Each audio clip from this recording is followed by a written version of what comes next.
Bonsoir, les Jeux de Paris n'auront pas lieu. C'est le titre d'un roman, une éco-fiction publiée par la petite maison d'édition auvergnate Les mots qui portent. Son auteur, Laurent Fayolle, est notre invité.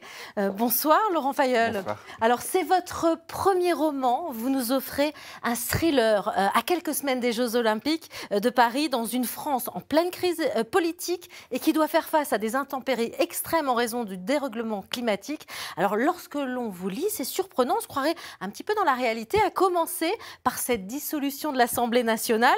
Pourtant, vous avez publié votre roman en mars dernier. Dans votre roman, justement, vous parlez déjà de cette dissolution.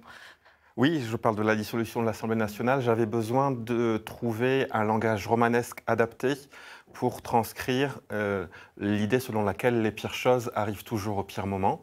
Et je souhaitais, en plus de ces éléments qui relèvent du roman catastrophe, réussir à proposer une intrigue qui enthousiasme et qui apporte un peu de légèreté. Une éco-fiction qui soit souriante. Ouais, souriante, effectivement. On sourit quand même dans la lecture, même s'il y a des moments assez catastrophiques. Alors, dans votre roman, il y a, après cette dissolution, il y a cohabitation. Manu, comme vous l'appelez, doit cohabiter avec une première ministre, Marion, personnage politique d'extrême droite.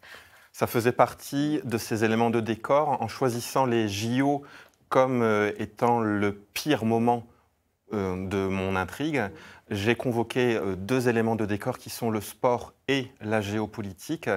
Et ce travail de mêler fiction et réalité, qui est une sorte de jeu littéraire chez moi dans ce roman, m'a conduit à imaginer ce scénario, effectivement. Alors justement, on est donc à quelques semaines des JO de Paris. On sent que c'est très très important, justement, pour la France, pour la politique de la France. Et rien ne se passe comme prévu. Là, vous avez mis en place plusieurs éléments, justement. Vous nous installez, même au niveau mondial, à quelques catastrophes climatiques, entre autres. Exactement. L'idée, c'est de réussir à proposer un scénario où on est en immersion totale. L'intrigue se passe vraiment en temps réel. C'est JO, J-10, c'est vraiment le début de l'intrigue. Et cette intrigue, elle est tendue par ce compte à rebours, J-10, J-9, J-8, etc. Les catastrophes s'enchaînent, se succèdent.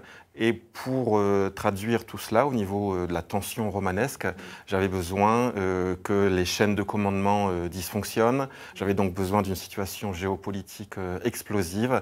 J'avais besoin de mettre en scène et en récit ces catastrophes climatiques qui correspondent tout de même à ce que l'on connaît et à ce à quoi le GIEC en particulier nous incite à nous préparer. Justement, on découvre une France qui souffre des conditions météorologiques, entre canicules et pluies diluviennes, des inondations. Vous êtes originaire du Pas-de-Calais, vous avez vécu les inondations de l'Aa. On va voir quelques images de novembre dernier, justement. Ces événements climatiques vous ont inspiré, on les retrouve dans ce roman. Au niveau de la chronologie par rapport à l'écriture, j'ai écrit là-dessus avant que les inondations aient lieu. Le roman, j'ai commencé à l'écrire en novembre 2022.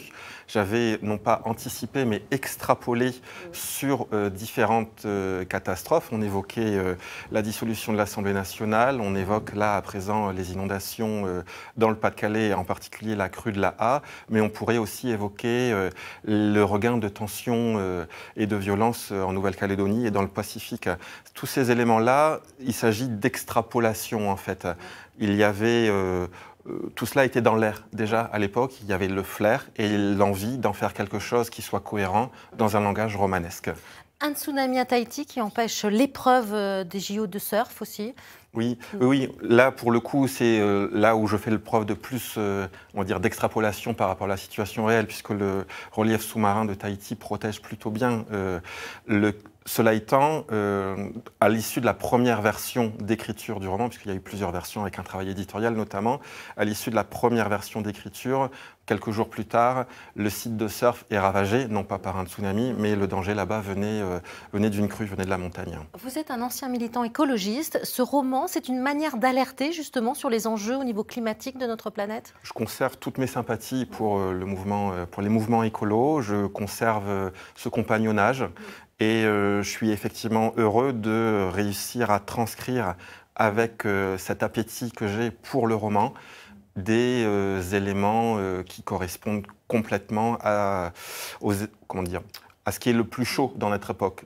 Donc tout ce qui tourne autour de l'écologie, tout ce qui tourne également autour des changements sociétaux, et les tensions géopolitiques en font effectivement également partie. Alors, on ne s'ennuie pas dans votre roman des personnages comme un tueur à gages, un judoka russe qui participe au JO, mais qui est également agent secret qui doit orchestrer une série d'attentats. Et puis, vous jouez toujours avec la réalité. Il y a régulièrement des citations. Par exemple, en novembre 2023, citation de la mairie de Paris, « Comme il y aura un héritage écologique, je voudrais qu'il y ait un héritage social à ces Jeux ». Pourquoi ces citations, justement? Les citations, elles balisent les différentes parties dans le roman, et plutôt que de proposer quelque chose qui soit un peu trop formel, partie 1, partie 2, partie 3, on a choisi avec l'éditrice d'insérer ce feuilleton citationnel qui permettait d'apporter un peu de vertige aussi dans le rapport entre réalité et fiction, et ça fait partie du jeu littéraire, justement. Voilà. Les JO ont déjà connu des situations sensibles, comme l'attentat du 27 juillet 1996 à Atlanta. Une bombe avait explosé la nuit dans un parc centenaire à Atlanta, près d'une scène de concert. Cet attentat avait fait 2 morts et plusieurs centaines de blessés. On voit justement ces images. Il y avait également en 1972 à Munich l'attentat des Jeux Olympiques, appelé aussi massacre de Munich. Il y avait 11 athlètes israéliens qui avaient été tués la veille de l'ouverture des JO. Les athlètes israéliens avaient été pris en otage. L'opération de sauvetage, il y avait eu plusieurs morts, 17 morts. Là aussi, vous êtes justement, vous avez écrit, vous êtes penché sur l'histoire un petit peu de ces JO. La situation de fait est explosive actuellement. Dans la proposition de titre « Les Jeux de Paris n'auront pas lieu », la référence, elle est liée à la pièce de théâtre de Giraudoux. La guerre de Troie n'aura pas lieu. Pour autant, si je dois faire le rapport avec la réalité de la situation actuelle, ce qui n'aura malheureusement pas lieu autour des JO, c'est la trêve olympique. Cette trêve qui préside normalement à l'esprit olympique, elle, manifestement, n'aura pas lieu. Cela étant, de mon point de vue, les Jeux Olympiques, ce n'était qu'un décor au moment de l'écriture. Pour vous, vous êtes inquiet pour ces Jeux Olympiques de Paris qui se dérouleront du 26 juillet au 11 août? L'inquiétude, elle ne m'habite pas. Ce n'est pas une émotion qui m'habite particulièrement. Ce que je peux vous dire, c'est que l'idée de s'emparer de la fiction, d'imaginer un scénario du pire, ça emporte en fait beaucoup d'adhésion.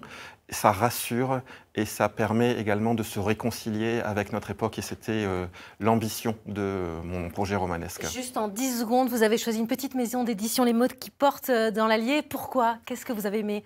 Écologie intégrale, exigence littéraire et la possibilité d'accompagner une belle aventure. C'était très parlant pour moi. Et avec un très très beau livre. Merci Laurent Failleul. Et vous serez demain en dédicace à la librairie Les Volcans à Clermont-Ferrand à 15 h. Merci beaucoup. Merci beaucoup à vous. Et puis si vous voulez en savoir plus, rendez-vous sur le site justement de la maison d'édition lesmotsquiportent.fr. N'oubliez pas, vous pouvez partager toujours vos témoignages, vos expériences sur notre groupe Facebook et nous écrire par mail. En attendant, restez avec nous. L'information continue dans ICI 19 20.